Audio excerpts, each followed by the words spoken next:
Magandang araw mga kaibigan. Bigyan natin ng reaksyon, opinion itong article published sa Inquirer.net. Title, Senator Soto wants Philippines-China joint oil deal to succeed.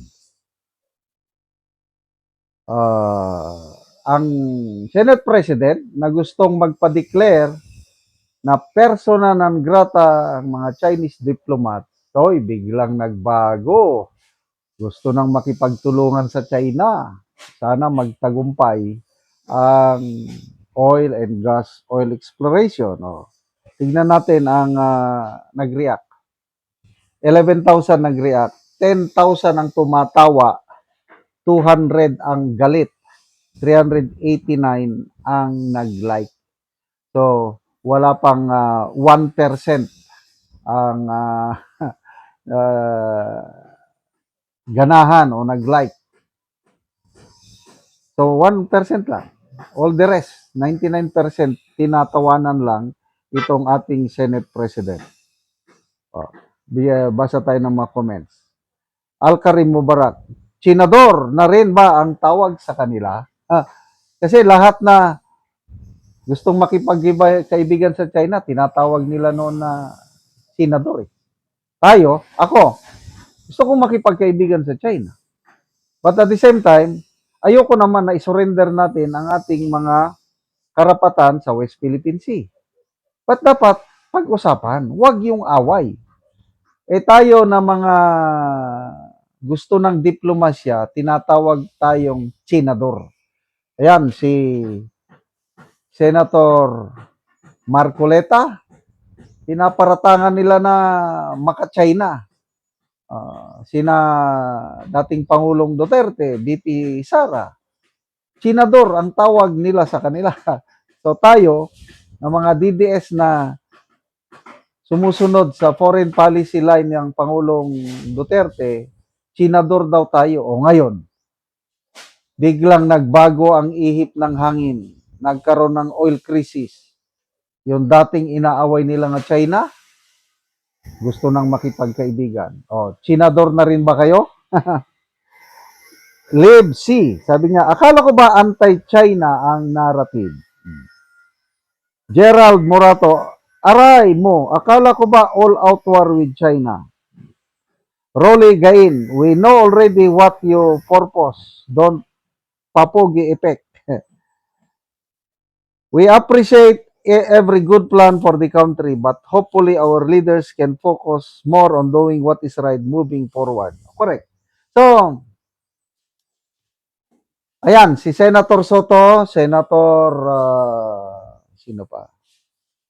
Ping Lacson, Gatchalian, at karamihang senador, pumapabor itong joint oil and gas exploration. Isa lang ang na-monitor ko, yang si Senator GBR Cito, delikado daw. Baka mamaya, yun daw soberenya natin, mawala o maitsapwera. Ako, tuwan-tuwa ako sa pronouncement ng Pangulo na ibahin ang i-recalibrate ang ating relasyon with China. Makipagkaibigan na tayo sa China para mapag-usapan ang joint oil and gas exploration. Wow! Kung meron mang isa sa magandang nagawa ng Pangulong Marcos o policy niya, ito na. Kasi ang makikinabang yan yung future generations. Siguro sa atin, hindi pa natin maramdaman yan. It will take some time. But a journey to 1,000 miles always begins with the first step. Yan ang kasabihan ni, sino bang nagsabi niyan? Sun Tzu ba yan? I think si Sun Tzu. Sinimulan na yan, kung hindi ako nagkakamali, panahon pa ng Gloria Arroyo administration, sinimulan na yan, although hindi nag-succeed. I don't know with Pinoy. Pinoy administration totally cut off. Pagdating ni Pangulong Duterte, sinimulan ulit, hindi nag-succeed. So, ito, Marcos Jr., sisimulan ulit. Try and try until we mag-succeed. Ito namang West Philippine Sea spokesperson, Rear Admiral Vincent Trinidad, nagsabi na siya na hindi daw maasahan ang China pagdating sa usapin ng joint oil and gas exploration. Hindi ko maintindihan ha. Nagsalita na ang Commander-in-Chief, ang Pangulo, na makipagkaibigan ulit tayo. Dapat, sa opinion ko lang, hindi na sila magsalita ng ganun. Kasi pinapalabas nila na parang kinukontra nila ang magandang hangarin ng Pangulo. Suportahan natin ang Pangulong Marcos Jr. sa usaping ito dahil ang nakataya dito kinabukasan ng ating mga anak at mga apo. Kaya go, go, go! Mag-usap! Try and try until we succeed. Ulitin ko ha, Gloria, hindi nag-succeed. Pinoy, pinabayaan. Duterte, itinuloy, hindi nag-succeed. Ngayon, simulan. I hope mag-succeed. Kung hindi, ito na. Baka pagdating na ni BP Sara. Ang dami nating nasorbi na yun. May nabasa kong article. Ang daming billions, ang alam ko, billion barrels of oil and natural gas ang nandyan sa West Philippine Sea. Kaya nga pinag-aagawan eh. Oh, kahit atin na sana yan, kailang inaagaw ng China, wala tayong magawa. Superpower sila. Ano, girahin na natin ng China?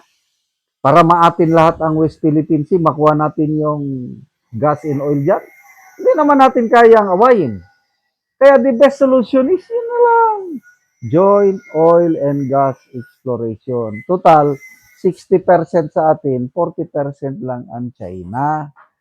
So, ano, yung mga tumatawag sa amin ng Chinador, lahat na tayo, Chinador na rin ba?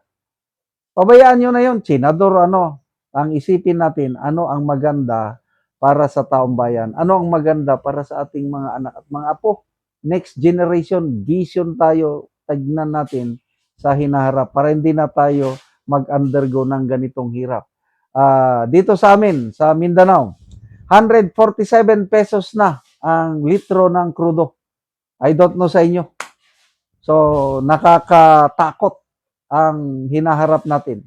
At ang solusyon nito is ito, joint oil and gas exploration with China. Salamat mga kaibigan sa inyong pagsubaybay sa ating channel.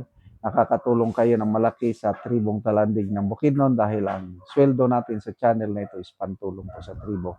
Namimigay tayo ng libreng crudo, crudo na tuloy. Libreng yero at pako para makapagpatay sila ng mas maayos na tirahan. Panoorin niyo ang video nito. Na ni ang nahatag namo nga yero.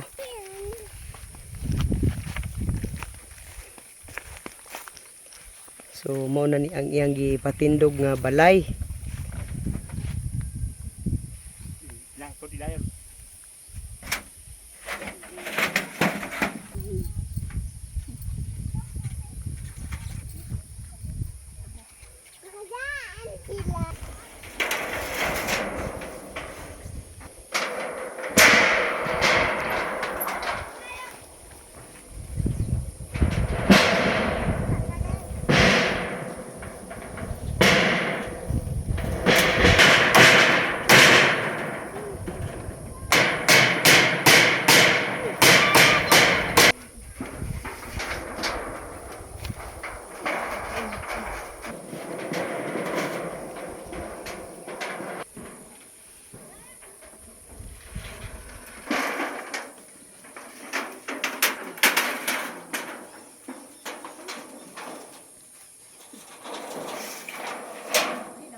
O karon naman na gyud sa pag-atop ang among gihatag nga yero.